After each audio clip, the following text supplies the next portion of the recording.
Precisamente para conversar sobre esta reforma a la actividad del outsourcing, me da mucho gusto recibir en esta mesa de trabajo al procurador fiscal Carlos Romero. ¿Cómo estás, Carlos? Bienvenido. Qué gusto saludarte. Muy buenas tardes. Muy buenas tardes, Darío. Bueno, tú fuiste pieza clave en todo este proceso de negociación, inclusive estuviste hoy en la mañana presente en esta iniciativa, en este anuncio. ¿Qué le podremos decir al sector empresarial de cómo serán las reglas del juego a partir de este momento con una nueva ley de subcontratación?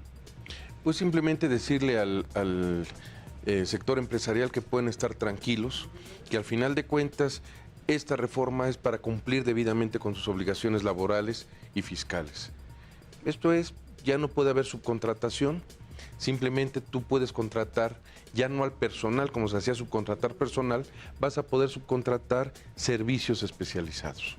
¿Cuáles son los servicios especializados? Son aquellos que no son parte del objeto social de tu negocio o la actividad preponderante. Un ejemplo, si tú eres un despacho de abogados, tienes un despacho de abogados, no puedes contratar abogados, pero sí puedes contratar servicios especializados de limpieza, servicios especializados de contabilidad, servicios especializados de sistemas de cómputo. O sea, es la diferencia. Estas empresas de servicios especializados tendrán que registrarse ante la Secretaría del Trabajo mediante un aviso que presenten y tendrán que acreditar estar al corriente en sus obligaciones fiscales y del Seguro Social. En la víspera, la secretaria del Trabajo, Luisa María Alcalde, hablaba de que con esta nueva reforma el gobierno va a poder recaudar incluso hasta más. Mira, para mí hay números que son demoledores en cuanto a cómo se venía manejando el outsourcing. De todos los trabajadores que existen económicamente activos, el 40% está o estaba hasta antes de hoy en outsourcing. De ese 40% estaban englobados en 4.000 empresas estos trabajadores. De estas 4.000 empresas, 900 estaban solamente registradas ante la Secretaría del Trabajo. De esas 900, 100 cumplían con el registro ante el IMSS. Y de esas 100, solo 40 pagaban impuestos. Entonces, yo te pregunto, ¿podíamos seguir así? Con que simplemente los trabajadores que están ahí los registren adecuadamente, cumplan con sus obligaciones fiscales y de seguridad social, iba a ser otro tema. Procurador, el beneficio para los trabajadores, porque como lo decía el presidente hace unas horas, se les regateaba, se les escatimaban precisamente sus derechos y sus beneficios. Aquí simplemente el hecho de que puedan estar registrados en nómina como debe de ser, que paguen debidamente sus cuotas de seguridad social, las cuotas de pensiones, el RCB, para que puedan tener una pensión digna en su momento, que puedan pagar sus cuotas de vivienda para que puedan tener un inmueble, un crédito del Infonavit en su momento, va a ser un cambio radical para los trabajadores. Sin duda un cambio radical que se va a dar, creo, en 3 meses. Eso es lo que plantea la ley.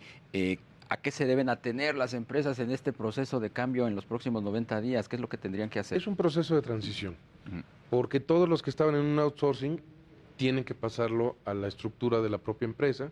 Las empresas de servicios especializados tienen que estar al corriente en sus obligaciones fiscales y de seguridad social y tienen que inscribirse en el registro que para tal efecto se constituya. El insourcing que desaparece definitivamente, ¿qué era exactamente?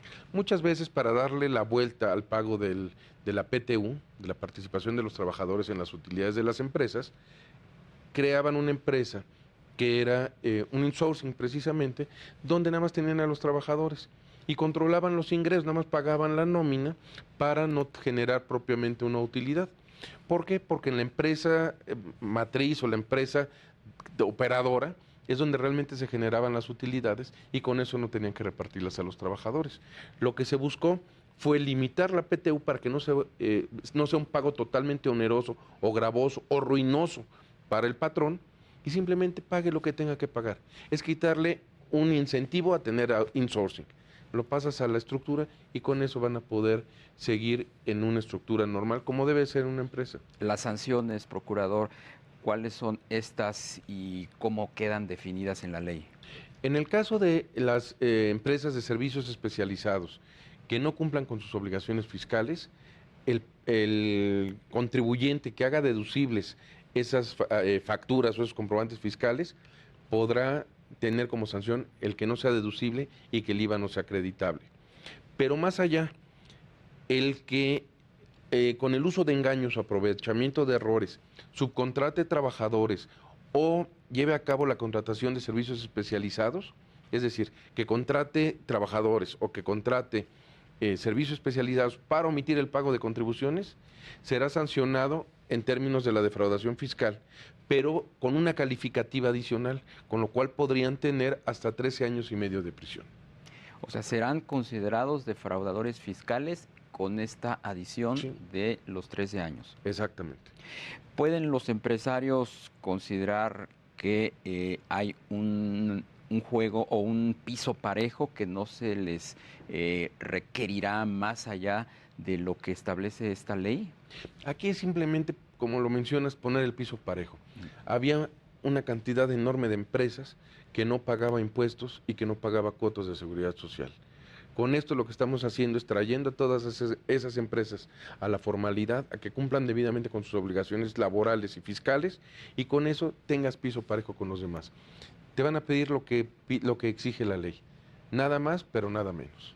¿Esta iniciativa no rompe con la armonía de los acuerdos internacionales y particularmente el Tratado de Libre Comercio con Estados Unidos y Canadá, donde el outsourcing es una actividad que se asimila de manera distinta que en México? La diferencia es muy sencilla.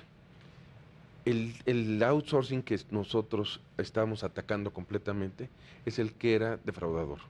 El que no pagaba con sus cuotas de seguridad social, que lo registraran con un salario mínimo, que no pagaban impuestos, y simplemente el argumento que tuvimos en las mesas de negociación fue: lo único que queremos es que cumplas como cumples con las empresas transnacionales en Estados Unidos o Canadá.